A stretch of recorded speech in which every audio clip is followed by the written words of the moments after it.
ไอ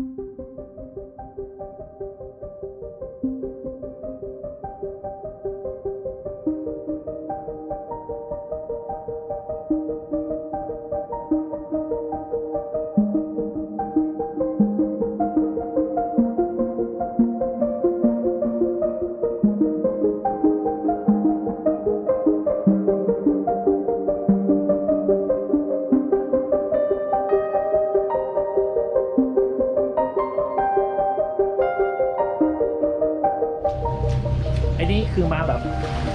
แห้งเลย ใช่แบบแห้งเลยครับไม่มีสดครับมาจากเมืองจีน อ๋อมาจากเมืองจีนไอ้นี่คือล้างใช่ไหม ใช่แล้วมันก็ต้องต้ม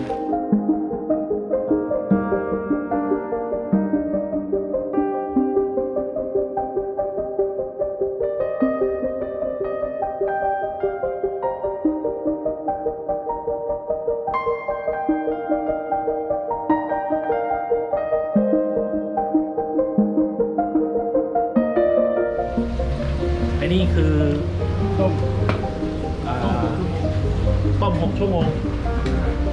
เคี่ยวเอาน้ำเหรอครับ คน1 ชั่วโมงแล้วก็เคี่ยว1 ชั่วโมงก็เป็น ไอ้นี่คือต้นเฉาก๊วย ต้นท่านล่างครับ อ๋อทั้งต้นทั้งรากนี่ใช้ไม้ฟืน ใช่ ทำไมไม่ใช้แก๊ส 6 ชั่วโมงที่มาใช้แค่ต้อง อ๋อ ใช้เท่าไหร่ มันจะเปลืองกว่า ไฟก็ไม่พอร้อนต้องใช้ไฟสีส้มใช้แค่ไฟสีฟ้า ไอ้นี่คือ ต้องร้อนๆครับ เอาน้ำของมันมาทำเป็น ใช่ ไอ้นี่ใช่ไหม ใช่ อ๋อ แล้ว แล้วมันจะเป็นพุ้นยังไง ต้องกวนอีก กวน กระทะ40 นิ้วกวน1 ชั่วโมงห้ามหยุด อ๋อกวนให้มันแห้ง กวนให้เหนียวกวนให้ลาย ให้เหนี ก ยว วนให้ลาย ให้เป็นพุ้นอย่างนี้ เป็นให้หลักลายเหมือนเป็นน้ำมัน อ๋อ แล้วตัดถาดแล้วก็ใส่ให้แห้งแต่9 ชั่วโมง กวนอย่างนี้ ใช้เวลานานเหมือนกันนะ ใช่นานสุด หมายถึงว่าทำเสร็จนี่ใช้กี่ชั่วโมง ทั้งวัน ทั้งวันเลยเหรอ ตี4ถึงประมาณบางครั้งก็5-6 โมงเย็น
แล้วเท่าแก่รุ่น 4 นี่ชื่ออะไร